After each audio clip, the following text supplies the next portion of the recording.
Hello friends, this is Abdesh Prasad, undergraduate from IIT Delhi from MNC branch. आज मैं आपको class 8 का subject science का chapter coal and petroleum पढ़ाऊंगा। आज के कॉन्सेप्ट टॉपिक्स हैं products made by coal, coal से बने हुए product and petroleum. Products made by coal, coal से बनने वाले प्रोडक्ट्स। कोयले से कई तरह के प्रोडक्ट्स बन सकते हैं। As coal contain mainly carbon, कोयले में जनरली सिर्फ कार्बन का कंटेंट बहुत ज़्यादा होता है। The slow process of conversion of dead vegetation into coal is called carbonisation. तो डेड वेजिटेशन को कोयले में कन्वर्ट करने के प्रोसेस को कार्बोनाइजेशन कहते हैं।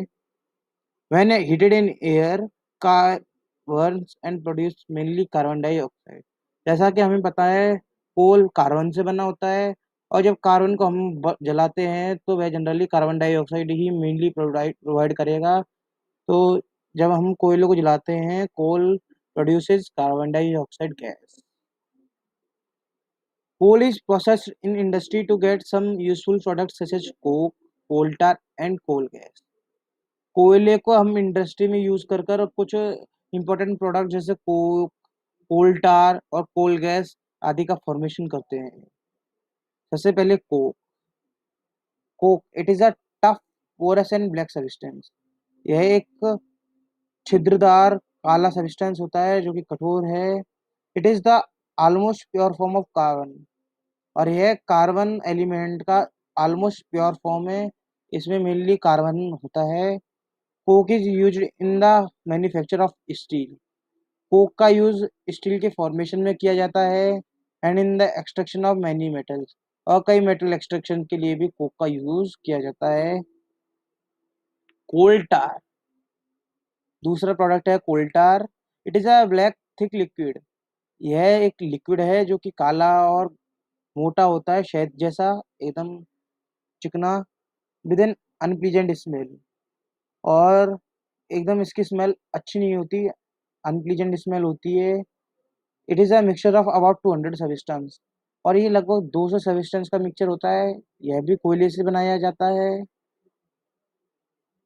Uses of coal tar. Coal tar के uses, it is used as starting material for manufacturing various substance used in everyday life and in industries. Coal tar का यूज एक स्टार्टिंग मटेरियल के रूप में किया जाता है कई तरह के इंडस्ट्री में। हमारी जिंदगी की में जो यूज होते हैं उन सब्सटेंस को बनाने के लिए हम कोल टार का यूज करते हैं। जैसे कि सिंथेटिक डाइस, हमारे जो कलर करते हैं डाइस का, उसके लिए भी कोल टार की जरूरत पड़ती है। ड्रग्स ड्रग्स बनाने के लिए कोल टार की जरूरत पड़ती है। एक्सप्लोसिव बम वगैरह बनाने के लिए भी कोल टार की जरूरत पड़ती है। परफ्यूम्स, डीओ वगैरह बनाने के लिए भी कोल टार की यूज होती है।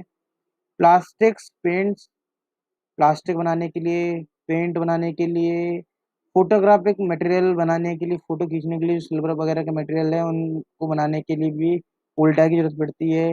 रूफिंग मटेरियल, हम जब कहीं जगह रूफ करते हैं तो उसके लिए भी, रूफिंग मटेरियल के लिए भी कोल टार की जरूरत पड़ती है। It is use to make naphthalene balls use to repel moth and other insect.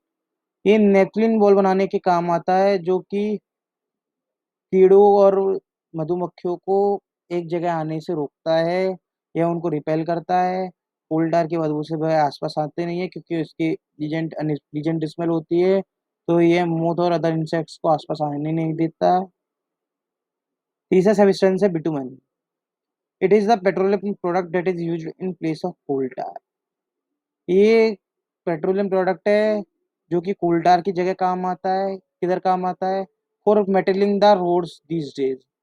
Roads को मेटलिंग करने के लिए आपने कभी सड़क को बनते हुए देखा होगा, तो आप देखते हैं डावर बिछ हम डावर बिछाते हैं। डावर ही बिटुमेन है। बिटुमेन आजकल यूज की जाती है कोल टार की रूप, कोल टार की जगह मेटलिंग रोड्स के लिए। लास्ट प्रोडक्ट है कोल गैस। कोयले को जलाते हैं तो जो गैस निकलती है वो कोल गैस है। Coal gas is obtained during the process of coal to get coke. जब हम कोल से कोक बनाते हैं तो एक गैस रिलीज होती है, और वो गैस कोल गैस होती है। कोल गैस की यूजेस इंपॉर्टेंट हैं। Coal gas was used to for street lighting for the first time in London. Coal gas street lightning के लिए काम ली जाती है। आपको पता ही होगा कि जो बल्ब होते हैं इसमें हमें एक इनर्ट गैस चाहिए होती है, जैसे नियन आर्गन। उनकी जगह कोल गैस को हमने लंदन में 1810 में पहली बार यूज किया था, एंड इन न्यूयॉर्क अराउंड 1820। और न्यूयॉर्क में 1820 के अराउंड कोल गैस को यूज किया था स्ट्रीट लाइटनिंग के लिए। It is used as a source of heat rather than light now.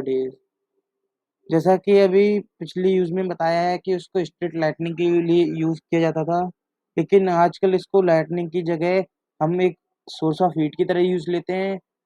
जैसे कि हमारा एलपीजी गैस होता है, सिलेंडर होता है, उसको जलाने पर हमें हीट मिलती है, इसी तरह कोल गैस को जलाने पर भी हीट मिलती है। तो हम कोल गैस को आजकल हीट सोर्स की तरह यूज लेते हैं। It is use as a fuel in many industries. Coal gas एक फ्यूल की तरह भी काम आता है, क्योंकि फ्यूल का काम होता है कि टेम्परेचर प्रोवाइड करना, हीट प्रोवाइड करना। तो कोल गैस वह काम कर सकता है। तो आजकल कोल गैस फ्यूल की तरह काम आता है, situated near the coal processing plants. उन इंडस्ट्रीज के लिए जो कि कोल प्रोसेसिंग प्लांट्स के नज़दीक हो, जिससे जो कोल गैस बने वो इजीली ट्रांसपोर्ट हो सके, हमें उसके लिए अलग से खर्चा नहीं करना पड़े। इसलिए जो इंडस्ट्रीज कोल प्रोसेसिंग प्लांट्स के नज़दीक होती हैं, उनमें इसको फ्यूल के लिए यूज लिया जाता है। पेट्रोलियम। पेट्रोलियम, पेट्रोल या diesel. The word petroleum is derived from word Petra and oleum. Petroleum को यदि हम दो भागों में तोड़ेंगे तो दो वर्ड्स बनेंगे, एक पेट्रा, एक ओलियम। पेट्रा यानी रॉक, चट्टान। ओलियम यानी तेल। As it is mined from between the rocks under अर्थ।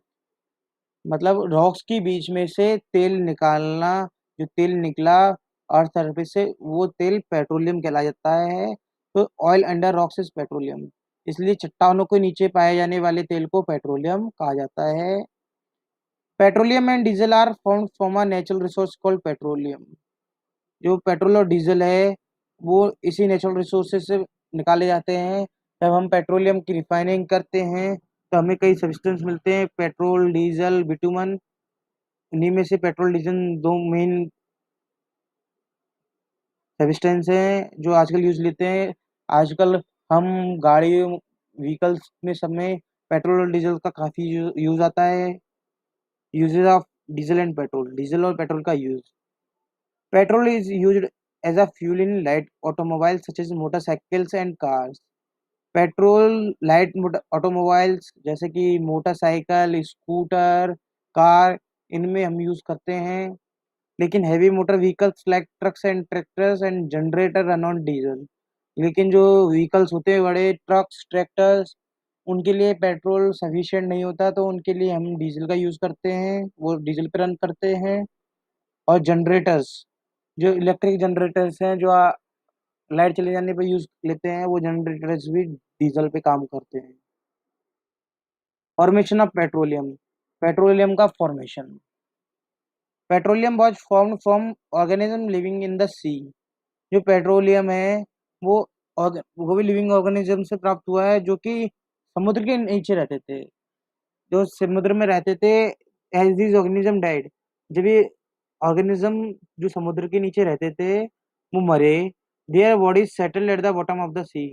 तो उनकी जो मरी हुई लाशें हैं वो समुद्र में डूब गई, वो समुद्र के तले के नीचे जम गई। And got covered with layer of sand and clay. और जैसे जैसे साल बीतते गए, इनके ऊपर मिट्टी और रेत की परत जमती गई। ओवर मिलियंस ऑफ ईयर्स, और हजारों करोड़ों साल बाद, एब्सेंस ऑफ एयर, हवा की एब्सेंस में, high temperature and high pressure, high temperature और हाई प्रेशर, और बिना ऑक्सीजन की प्रेजेंस में ये डिग्रेड हो गए, और ये ऑर्गेनिज्म से पेट्रोलियम और नेचुरल गैस में कन्वर्ट हो गए। In the deposit of petroleum and natural gas. Petroleum और नेचुरल गैस के जो डिपॉजिट्स हैं जो कि समुद्र के नीचे मिलते हैं, layer containing petroleum, oil and gas is about date of water. जो पेट्रोल और ऑयल की जो लेयर्स हैं वो वाटर के ऊपर मिलती हैं, क्योंकि हम जानते हैं gas are lighter than water. जो हमारी ऑयल और गैस है वो पानी के ऊपर तैरते हैं, वो पानी से लाइट होते हैं, इसलिए उनकी लेयर ऊपर पाई जाती है। And do not mix with it. और जो ये दो ऑयल और गैस है वो पानी में मिक्स नहीं होते, इसलिए इनकी लेयर ऊपर पाई जाती है। जब हम एक्सट्रैक्ट करते हैं तो पहले हमें ऑयल और गैस मिलते हैं, उसके बाद ही हमें पानी मिलता है। Refining of petroleum. पेट्रोलियम की रिफाइनिंग भी एक जरूरी काम है। इसी से हम डीजल और पेट्रोल एक्सट्रैक्ट करते हैं। तो petroleum is a dark oily liquid. जो पेट्रोल डीजल निकलता है वो एक डार्क ऑयली लिक्विड होता है। It has an unpleasant order. इसकी गंध बहुत गंदी होती है, हम अनप्लीजेंट होती है। It is a mixture of various constituent such as petroleum gas. और ये कई तत्वों का मेल है, जैसे कि पेट्रोलियम गैस। पेट्रोलियम को जब हम एक्सट्रैक्ट करते हैं तो पेट्रोलियम गैस निकलती है, पेट्रोल निकलता है, डीजल निकलता है, लिब्रिकेटिंग ऑयल निकलते हैं, पैराफिन वैक्स निकलती है। ये सारे ही और विटामिन, ये आदि पदार्थ जब हम रिफाइनिंग करते हैं तो निकलते हैं। The process of separating the various constituent fraction of petroleum is known as refining.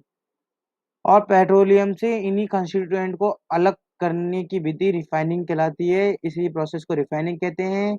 It is carried out in petroleum refining. और इस रिफाइनिंग को हम पेट्रोलियम रिफाइनरी में यूज करते हैं। यह प्रोसेस वहीं यूज की जाती है। Many useful substances that are obtained from petroleum and natural gas are termed as petrochemicals। बहुत सी यूजफुल सब्सटेंस हैं जो पेट्रोलियम और नेचुरल गैस से निकलते हैं, उनको पेट्रोकेमिकल्स बोलते हैं। पेट्रोल और डीजल भी पेट्रोकेमिकल्स हैं। Due to its great commercial importance.